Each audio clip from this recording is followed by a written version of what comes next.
Here again, David Muir and Lindsay Davis. Welcome back tonight. The time has come for closing statements, and Vice President Harris, we begin with you. So I think you've heard tonight two very different visions for our country. One that is focused on the future, and the other that is focused on the past, and an attempt to take us backward. But we're not going back. And I do believe that the American people know we all have so much more in common than what separates us. And we can chart a new way forward. And a vision of that includes having a plan, understanding the aspirations, the dreams, the hopes, the ambition of the American people, which is why I intend to create an opportunity economy, investing in small businesses, in new families, in what we can do around protecting seniors, what we can do that is about giving hardworking folks a break and bringing down the cost of living.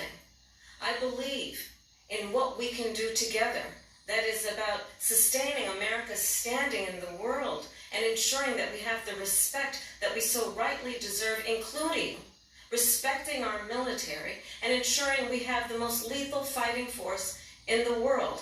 I will be a president that will protect our fundamental rights and freedoms, including the right of a woman to make decisions about her own body and not have her government tell her what to do.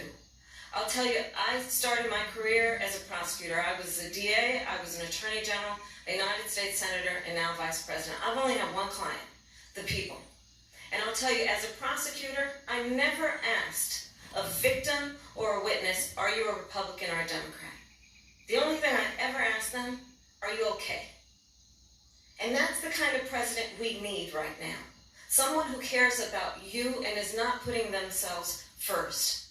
I intend to be a president for all Americans and focus on what we can do over the next 10 and 20 years to build back up our country by investing right now in you, the American people. Vice President Harris, thank you. President Trump. So if you just started by saying she's going to do this, she's going to do that, she's going to do all these wonderful things, why hasn't she done it? She's been there for 3.5 years. They've had 3.5 years to fix the border. They've had 3.5 years to create jobs and all the things we talked about. Why hasn't she done it? She should leave right now, go down to that beautiful White House, go to the Capitol, get everyone together and do the things you want to do, but you haven't done it, and you won't do it because you believe in things that the American people don't believe in. You believe in things like, we're not going to frack, we're not going to take fossil fuel, we're not going to do things that are going to make this country strong, whether you like it or not. Germany tried that, and within 1 year they were back to building normal energy plants. We're not ready for it.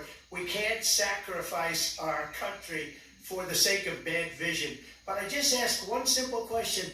Why didn't she do it? We're a failing nation. We're a nation that's in serious decline. We're being laughed at all over the world. All over the world they laugh. I know the leaders very well. They're coming to see me. They call me. We're laughed at all over the world. They don't understand what happened to us as a nation. We're not a leader. We don't have any idea what's going on. We have wars going on in the Middle East. We have wars going on with Russia and Ukraine. We're going to end up in a third world war, and it'll be a war like no other because of nuclear weapons, the power of weaponry.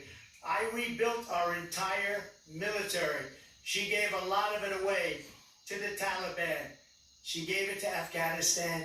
What these people have done to our country, and maybe toughest of all, is allowing millions of people to come into our country. Many of them are criminals, and they're destroying our country. The worst president, the worst vice president in the history of our country. President Trump, thank you. And that is our ABC News presidential debate from here in Philadelphia at the National Constitution Center. I'm Lindsay Davis. And I'm David Muir. Thank you for watching.